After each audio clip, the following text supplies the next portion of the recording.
Welcome to Transform Today and Do It Again Tomorrow, the podcast that gives you new tools each week to help you live each day a little deeper and to tap into your purpose and potential. This is episode number 15, Beat Procrastination, 5 Ways to Find Your Focus.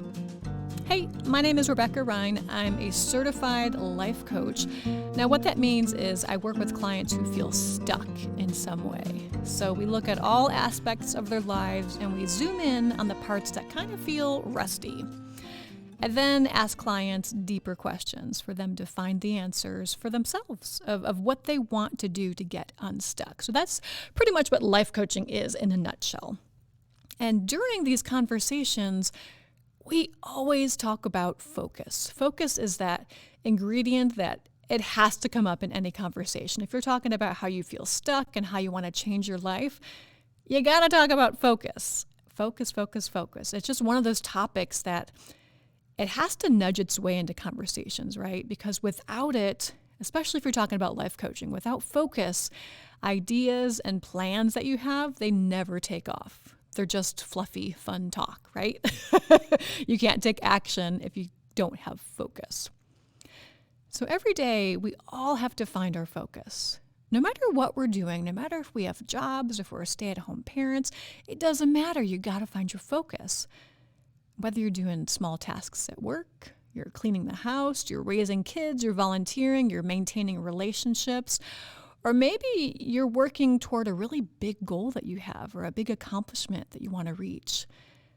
You have to have focus for each of those things. So don't think that focus is only for people who are type A personalities and have these big goals. No, everybody has a goal each day, right? So you got to find your focus no matter where you are in life. And again, focus is such a core ingredient to having a well-balanced life. And that's the name of the game here, having a well-balanced life. We can have all the best ideas in the world, but if we can't find our focus and discipline to do the work to bring those ideas to life, we kind of feel like we're living life at the surface, right? We're not digging in deeper. So focus is what we want to focus on today.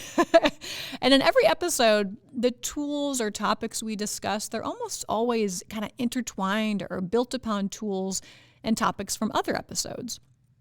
And that's how it works. It's kind of holistic. For example, when we talk about finding your purpose, we also talk about being yourself.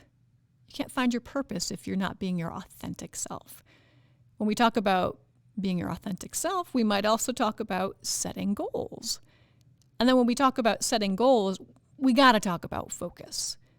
You can't set a goal without having focus. So all those things kind of work together. All these episodes work together. You can't just say, oh, I like that thing, I'm going to do that thing. You got to do all the things. Your actions have to be balanced so your life can be balanced. And the point is, there's no life hack, right? There's no quick fix to forego all the ongoing elements it takes to be self-aware and to be the best version of yourself, which is too bad. We all love a good life hack, right? But there are no life hacks. It is truly, I'm telling you the truth here, it's a daily practice, and it works best when we're tapping into all the moving parts. So today, the part we're talking about is focus. And in just a bit here, I'm going to give you 5 ways that'll help you find your focus and kind of wrangle that caffeinated squirrel in your brain, right? If you're like me, you've got a caffeinated squirrel in your brain. And it's harder. It's getting harder and harder to have solid, deep focus. For me, at least, I don't know if you agree with me, but the world feels like it's getting louder and louder and more distractions by the day. So we really got to tap into, how do I find my focus? Because it's so necessary. And side note here, before we go any further, people who have an attention deficit disorder diagnosis, and I'm not a psychiatrist, so these tools I'm offering are not just a flippant way of saying, oh, that's all you gotta do. It's so easy. Find your focus. No, I'm not saying that at all. I acknowledge how challenging that can be.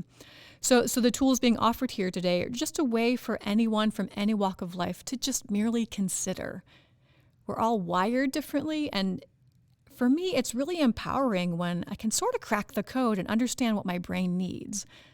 So I'm hoping to offer the same thing to you, just different choices for you to consider. My brain might like that. I might actually try that. Okay? So I like to give you guys kind of like analogies and metaphors to make these things come to life. So think of focus. Focus is like the dinner that's in the crock pot, right? It's not glamorous. It's not one of those Brazilian steakhouses where the meat's on fire and everyone's clapping. Yeah! No, focus is like a cold piece of raw meat slowly simmering in the crock pot. It's very boring to watch. Like, okay, great. There's the meat in the crock pot. Nothing's happening. It's just doing its thing slowly in the background with no one watching or clapping. It's not the meat that's on fire at the Brazilian steakhouse. Nope. But with time, it produces results. So again, focus is that dinner that's in the crock pot, doing its thing slowly. Not glamorous, not sexy, nothing to see here, folks. Just slow, steady focus. But it's a tool we all need, and it's just not easy to find. And again, it's getting more difficult to find my focus as the world gets noisier and has more distractions. So it does take daily conscious effort to focus. And people that I work with, that I coach, they often say they just feel like they're not in control. They live in autopilot, and they don't like that. And a lot of the reasons that contribute to that is not being able to find your focus. So if you're struggling to find your focus consistently, another thing before we start this might be a good idea to take a step back and ask yourself if the thing you're avoiding is something you actually really want. Because it's going to be super hard to find your focus if you actually don't want that thing. You're telling yourself you wish you wanted that thing, but you really don't care about it. So it's worth taking the moment to step back and analyze what you want, if you really do want it. Or maybe you do want that thing, but the problem comes in your plan of attack. Your plan of attack doesn't feel right for you. So maybe you need to scratch it and create a new plan. Nothing is set in stone. That's the beauty of our lives. We can stop what we're doing and start again. So if you're having trouble finding your focus, first ask yourself, do I care about this thing? And is my plan of attack actually something that works for me? So finding your focus means first figuring out what lights you up, right? Your purpose, what you feel you're lacking in your life. And then having a mindset that looks forward to the work you need to focus on rather than dreading it. Sometimes it's hard to focus because the work is hard, right? Work is work.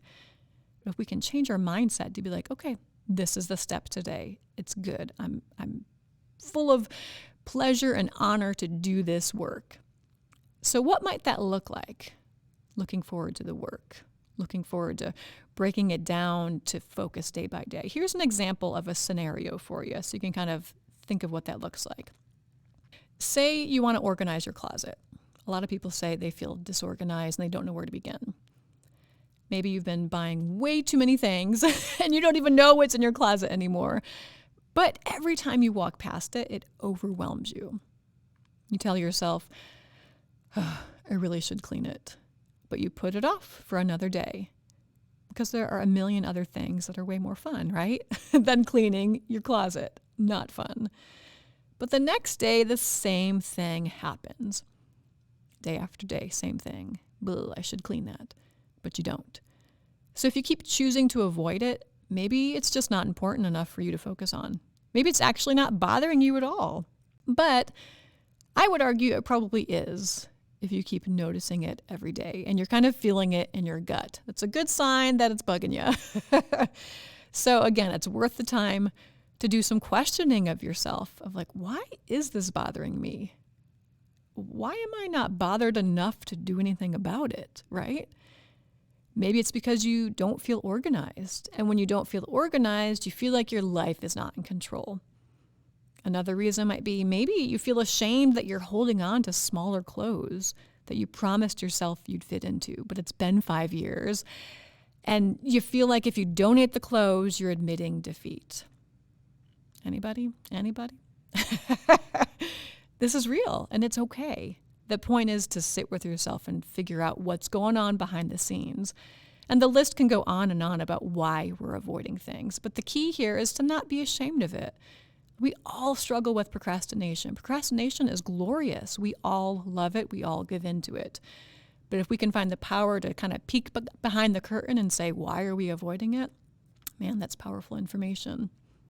And give yourself some grace. Know that there's always more than one layer to things in our lives, right? There's lots of reasons we do the things we do, that we avoid the things we avoid. There are lots of layers in there. And I'm not saying go deep and make yourself depressed, right? I'm not saying think about it all day, think about it, journal about it, live in that space. No, you just got to be aware of that space. Be aware of those underlying layers. Because if you face them and you figure out why procrastination has been more powerful than focus in your life, that knowledge can help you figure out a plan that works for you and it keeps you motivated.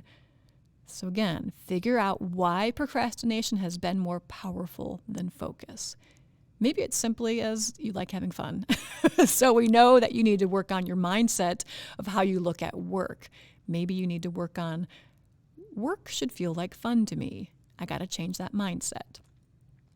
So in the same messy closet scenario, once you figure out why cleaning the closet feels important to you and why you've avoided it month after month, this can help you find your focus and your game plan to get it done. You decide on the game plan. And then, this is kind of a different topic, but it is related. Once you find your focus, you kind of set the bar low. That's so necessary. I always say set the bar low so you don't choke on it. Set that bar low and break that big goal down into daily things that feel enjoyable instead of like punishment. Again, that's going back to change the mindset of how you view work. Make it fun, make it enjoyable. It's not punishment. So an example might be, today I'm going to tackle the winter clothes. That's it, just the winter clothes today. And I'm going to listen to my favorite songs. It would take more time than just one song, but make a playlist. And then you take those donations to a women's shelter another day because you really care about serving people maybe. Whatever works for you. I'm not saying you have to follow this plan, no way.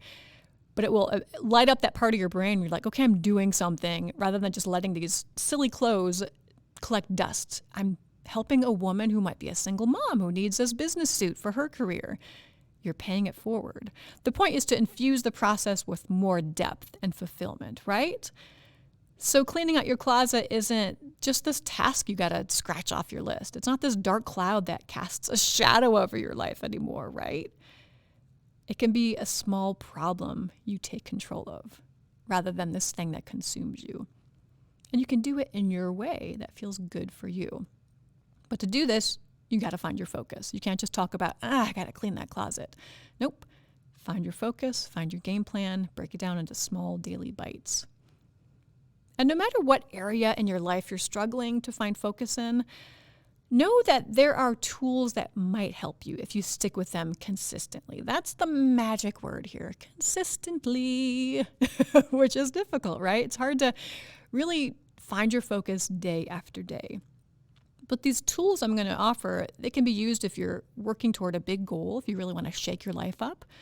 But they can also be used if you're just kind of struggling to get tasks done at work or home that you find boring, which we can all relate to, right? It's called adulting. There are tasks that we just don't want to do. I have these things at work every day of like, oh, okay, I really got to get to that now. No more putting it off.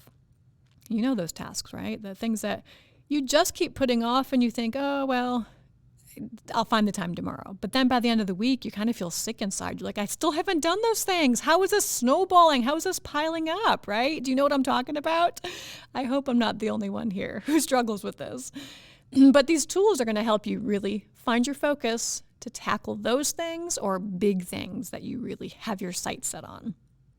So here are 5 ways to find your focus in the chaos. Number 1.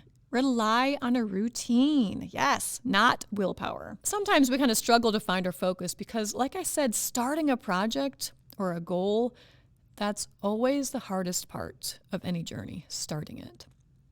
If you get into a routine that's very specific, it makes it easier to kind of stick to the plan and stay focused on the goal. So what does this look like, staying focused on the goal? By having a routine. Some examples here. Say you want to exercise every day. Rather than hoping you're going to suddenly wake up excited about it and you're suddenly going to have willpower to exercise, rather than doing that, that's kind of fictional, right? Create a specific routine. Put your workout clothes next to your bed, have the game plan ready to go, get the playlist created that you'll look forward to, or the audiobook you're right in the middle of, you can't wait to find out how it ends. Make exercise become a routine in your life, and after several weeks or months, it will be the routine your mind and body craves. And focus will become much easier. Focus is just something that will grow organically out of a routine. Your brain latches onto that predictability. And if you're looking for focus in everyday tasks you find yourself avoiding, like we talked about at work, go ahead and plug those tasks into your calendar. Assign them to yourself so you're not saying, I'll get to them tomorrow. Nope. Calendar says it's 9 o'clock, time to get her done. At work, for example, if you kind of hate doing data entry, some people find that really boring, definitely. Plug a time in your calendar in for it every day. That way you're like, yes, I got to get it done. And that way you're relying on your routine, your tangible calendar, and not your fluffy willpower that doesn't exist, right? Because guess what? You're never going to want to do it. You're not going to wake up on a Wednesday morning and be like, data entry, girl, go on. I love it. I love it. Nope, it's not going to happen, nor should you expect it to happen. That's okay. Plug it in. Make it a routine. So number 1, rely on a routine. I've started to do this more in my life. So I do have a day job in addition to doing life coaching. But I said every week, I'm going to start the week off serving myself, kind of fueling my fire. So every Monday before I go to my day job, I record a podcast. That's how I start my week. That's my routine. Rather than saying, I really should do some podcasts this year. Nope. Monday rolls around, girl, you better have it written and ready to go. So that kind of makes me focus because it's there. I've committed to this routine. So it's a good example of kind of like finding one thing to do that you can stick to every week. So you're not just saying, oh, I should do that thing. You're doing that thing because your calendar dictates it. So that's number 1, routine. Number 2 is kind of goes along those lines. Set a timer. Set a timer when you're working. This one works really well for people who are kind of competitive. That's okay. That's okay. You're welcome here. Or if you like to kind of gamify things. I'm a writer, and although I love writing, it can also be hard to find my focus and to really just get into it, right? If I don't have a plan in place, I'm telling you, I will sit down at my computer and I think of a million other things to look up online. Like, oh, I got to find that recipe. Oh, yeah, I do all these things just to avoid the blank computer screen. It's real. It's getting that starting point again, starting and digging in. But when I set a timer, I'm telling you, a magical thing happens. My brain, I don't know what goes on. I don't know the science behind it. But my brain gets a little sharper and tuned into the fact that there is a definite deadline and tick, tick, tick, tick, tick, tick, time's ticking. Get to it. Come on, come on, come on. I like that. I like that fire to my feet sort of thing. Is that the phrase, fire to your feet? I don't know. But I like that pressure, the pressure it puts on me with a definitive endpoint. And I coach students who they struggle to write research essays for college and they say, oh, I've got writer's block. And I always tell them, no, writer's block does not exist. You just have to be prepared and get into a routine. And I say, set a timer for each writing session. And it forces you to find a starting point. And by the time the timer goes off, you're well on your way. You're in it. And most times you found your rhythm so much so that like you want to keep going even when the timer goes off. And setting a timer, it works well for anything, not just writing, anything you're avoiding or struggling with to find your focus on. And for me, a good time is about 20 minutes. But you have to do the work to figure out what your brain needs, okay? And the sweet spot is being able to dig into the work, but don't set it for such a long time that you start feeling like it's punishment. So it's a sweet spot of like, I'm going to give you a taste of success and then leave you on a cliffhanger, leave you wanting more by the end. So for me, 20 minutes is perfect. But again, find your flavor, find what works for you. So number 1, again, was rely on a routine to find your focus. Number 2, set a timer. Number 3, give it 100% of yourself. For this rule, we're talking about multitasking. Everyone brags like, oh, I do 20,000 things at once. Well, guess what? You're not doing them well. You're looking at quantity over quality. And we are programmed to do several things at once, but make whatever you're focusing on the one thing you are focusing on when you are doing it. You're immersed in it. And there have been studies to show multitasking, it's just not good. I mean, it's not rocket science here. It pulls you away from what you're doing. You might feel like, gosh, I'm doing a lot of things. I'm checking all these things off my to-do list. But you're not. You're just skimming the surface. So give it 100% of yourself. So how do you do this? How do you give 100% of yourself and your focus in the thing you're doing? You put your phone in another room. That's a good way. You don't check an email when it pops up. Maybe you put music on in the background to help you stay present. When we focus on one thing at a time, we can go deeper. And that's another key word here. Go deeper, find more depth. When we go deeper, a magical thing happens there. We start to feel more interested in this thing that we were avoiding before. We're like, okay, this is actually not so bad. I'm enjoying the work because I'm invested, I'm present. Even that data entry example, you might find a zone and a rhythm of like, all right, this feels pretty good. I've got this. You get more interested in it. Doesn't mean you're like, wow, I suddenly love my boring data entry job. Nope, but you can see how it makes you feel when you accomplish that task, if you're 100% invested in the work. Number 4 is keep the momentum going. So once we start the work of finding our focus, we have to keep it going, keep that momentum going to create those routines and to keep reminding ourselves why this is important. Even if you're struggling to get those boring tasks done at work that we talked about, if you start finding your focus and getting them done, maybe first thing every day, you're going to feel less stressed at work. And when you feel less stressed, that's going to translate into feeling more fulfilled. Because then you're better able to focus on the other parts of your job you prefer more. So keep that momentum going. Why am I doing this? Not because I'm going to change the world with my data entry skills, no, but because I'm going to feel better. I'm going to feel less stress. And that translates into being a better partner, mom, student, friend, anything. It translates into having a better, well-balanced life. So we keep the momentum by reminding ourselves of the why. Why is this thing important? Why is it important that I keep exercising? Or that I clean my closet? Or I research grant proposals for the business I want to start? Why? You fill in the blank with whatever task you're struggling with.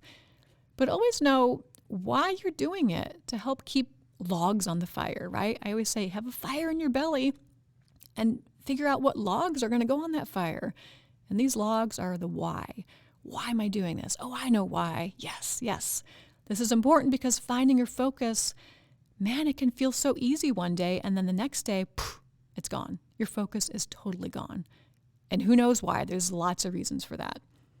So it's so important to have these tools in place to overcome obstacles like losing steam, right? You're going to lose steam. It's okay. Again, no shame in that. But it's important to do this. Number 4, keep the momentum. Know why you're doing this thing. Number 5, let's go through them again here. Number 1, rely on a routine. Number 2, set a timer. 3, give it 100% of your focus, of yourself. No multitasking. Number 4, keep the momentum. And the last one, drum roll please. Number 5, keep checking in with yourself. This tool is one we need to use for any aspect of our lives, right? Check in with yourself. But when you're looking to find your focus and you're trying new things, check back in with yourself. Look back on the week and see, did that work? That didn't work so well. That worked great. My brain liked that. When we stop and take note of progress or obstacles, it's feeding our brain with invaluable information. When you check in with yourself, you might realize, hey, that routine I had set up, it's not working. It was working at first, but now it's not. Here's what happens with a lot of people. They say, forget it. It's stupid. I'm so stupid for even thinking I could do that. Please don't do that. No, this is not the time to give up. It's time to figure out why. Why didn't that work? Do you want the thing badly enough? Or maybe it's a situation where you're expecting yourself to accomplish something the way everyone else is doing it, right? Pause and give yourself the gift of doing it your way. And you can't figure that out if you don't check in with yourself. So let me give you an example of this one. Let's go back to the exercise example. Maybe you're trying to get into a routine of going to the gym every day, and you still can't find your focus to commit to that, no matter how hard you try. Instead of being hard on yourself and saying, I just can't do this, it's stupid, I give up, take a moment. See if going to the gym feels like a punishment. Does it sound like it really sucks? Like, man, I just don't want to go to the gym. I don't like it there. What would feel fun to you? What would feel energizing to do instead of going to the gym? Just because everyone's going to the gym doesn't mean you have to. Isn't that freeing information? Be your authentic self. Tap into that. Maybe you tweak your routine and you think, I really love nature. I'm going to go for walks outside instead. Your brain is going to be like, yes, thank you for listening. Thank you for taking the time for checking in with me. You have to find your flavor of what works for you before you can find your focus. I'll say it again. You have to find your flavor of what works for you before you can find your focus. And all these 5 tools, they work with each other, and they work when they're used consistently over time, like that crock pot, like that boring piece of meat in the crock pot. Boring at first, but man, after 8 hours, got you some great dinner. You got progress because of that consistency. And these things that I listed, these 5 things, they seem simple enough, right? So why don't we do them? That's the $1 million question. I know it's so simple. Why can't I do it?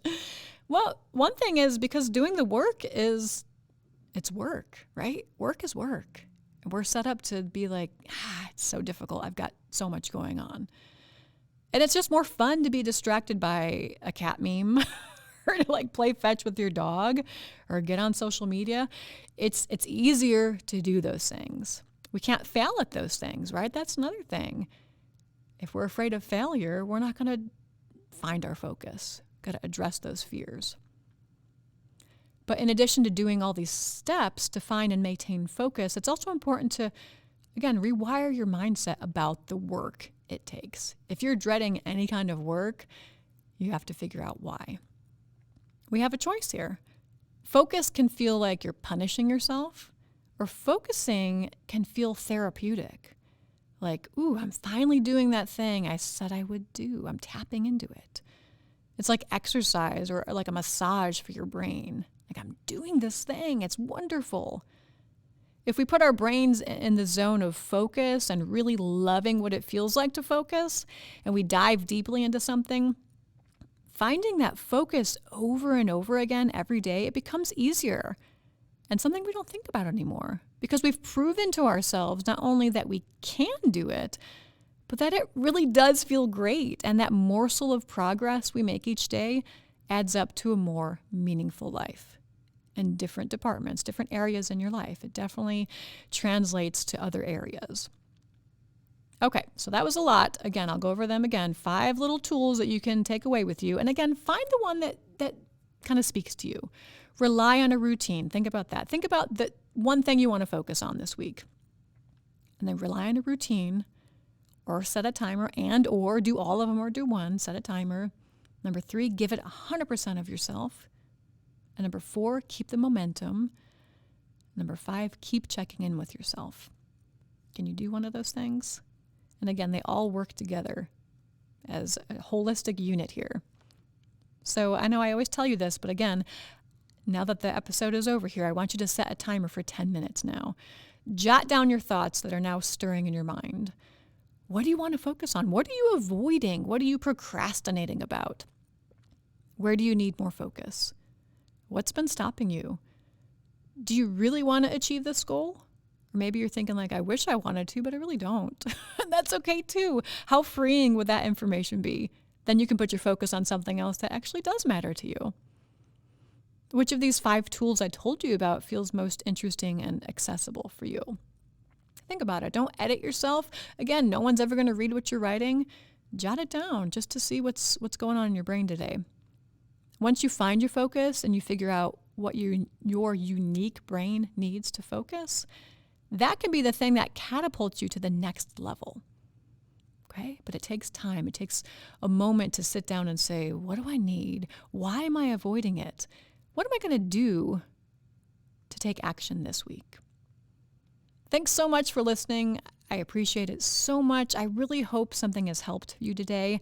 And I hope this week breathes new life into whatever you're trying to focus on, big or small. I don't care whether you're raising babies, running a company, or you're just wanting to enjoy life more in general. If you take the time to utilize these 5 tools to wrangle your focus, I know you're going to feel that fire in your belly. You're going to feel it come alive even more. So please do the work and enjoy the work. Have a great week. You've got this. You're awesome.